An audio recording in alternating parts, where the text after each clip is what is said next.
Good afternoon, class. My name is Abigail Hamilton. I will be giving you a speech today on how violence and video games kind of tie together. I will be hitting on a lot of different points, and I hope this all keeps you guys interested. So, do you believe that with the video games and how involved children are in video games and all sorts of different video games, there's educational, there's violent, there's all sorts of stuff that's going on. Do you believe that within today's society and how involved children are in video games rather than going outside and playing activities and doing different things, that this is going to involve psychological problems or maybe even just different stuff to go on in a child's mind? I believe with personal experience, I have a couple siblings that were just super involved in video games, only cared about video games, literally just came home and just jumped straight on to the video game console that they had or did whatever they had to do to be able to and be allowed to play video games pretty much for the whole night. I can personally say that I have seen many different effects of just the fact that they only play video games. They don't go outside, they don't play sports, they don't do a lot of different things. And so I can personally tie into how I think violence and video games playing together, because literally all that my little brothers cared about was to go outside, play shooting games, or play pretty much the video game that they played, just relive it within their actions and what they did outside when they weren't allowed to play video games. Today I'm going to discuss with you what the problems with video games are, pretty much what we can do to try to prevent it, or what like the cause for violence and video game involvement is. And I'm going to talk to you about different solutions and how to try to solve like future acts and different stuff like that. So first I'm going to talk to you about what the problem is, what is going on in today's society, and why is this a big factor. In today's society, literally all a kid wants to do, well, I should say 90% of what all kids want to do is go home and play a video game.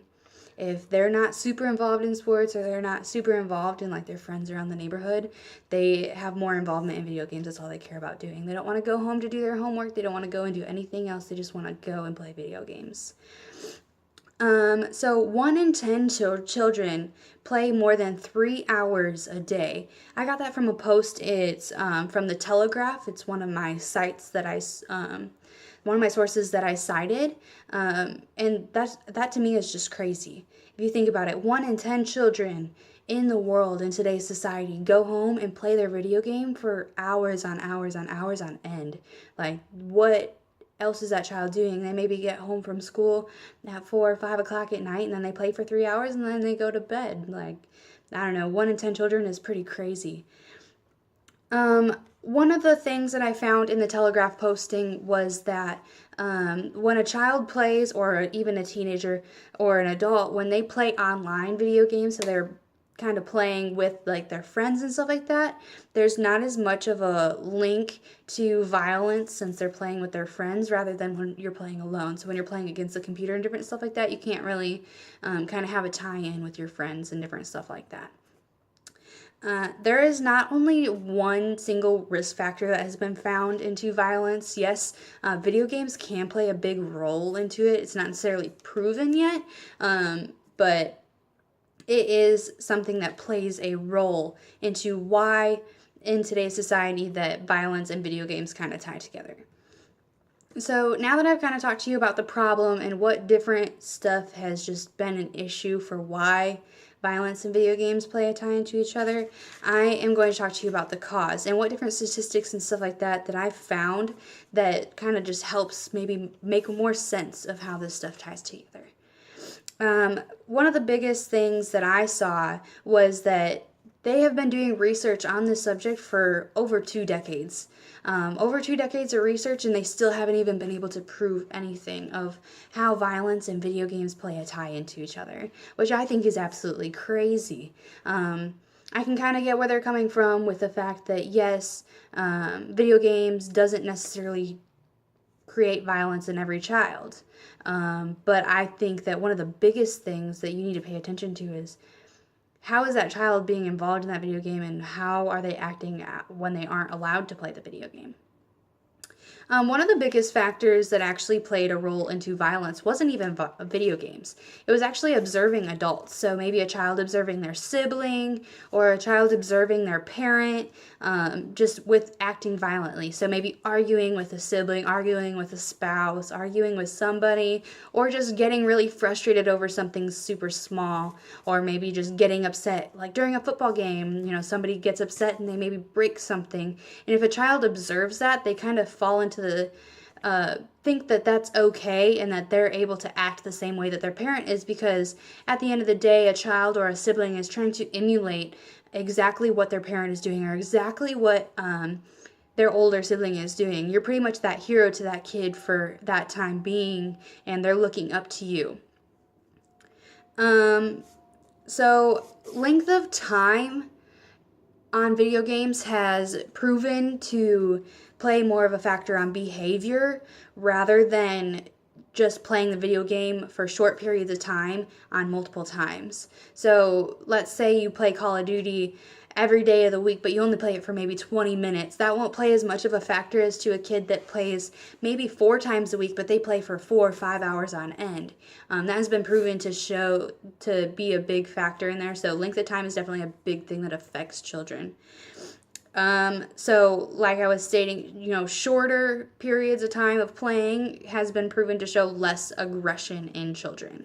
There really wasn't too much that I was able to find on what they have proven yet, but there's just a lot of hearsay and just talking about, yes, violence plays a role in it, but no, violence doesn't play a role in it, and all sorts of different stuff like that.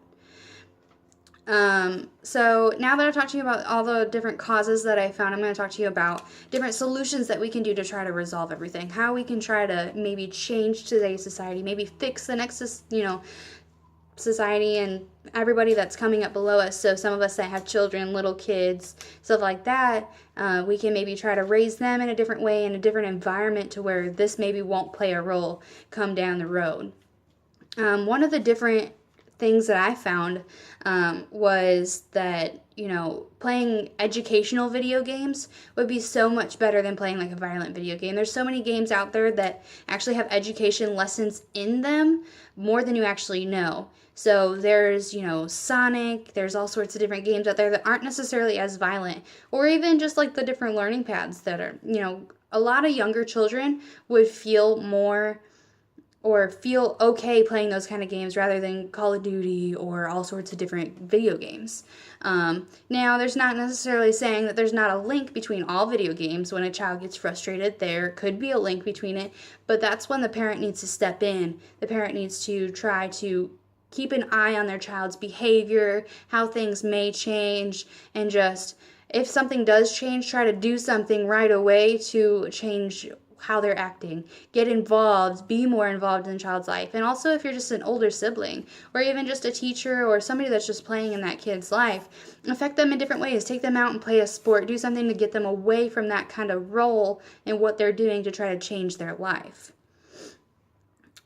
Another thing that I kind of came up with was maybe trying to turn homework into like a video game, or not necessarily a video game, but turn it into some sort of game to keep that child involved and attached to their homework. Maybe they're not a big math whiz, or maybe they don't know too much about English or something like that, but if you turn it into a game, they'll be more apt to remember what's going on rather than what's not going on.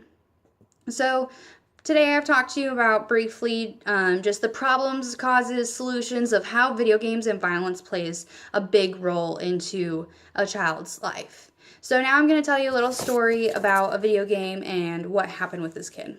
So on the morning of August 12, 2013, nearly 8 months after 20-year-old Adam Lanza shot his way into Sandy Hook Elementary School in Newtown, Connecticut, and killed 26 people, Michael Murdy, an investigator with the Connecticut State Police, drove to nearby Danbury to solve a little mystery.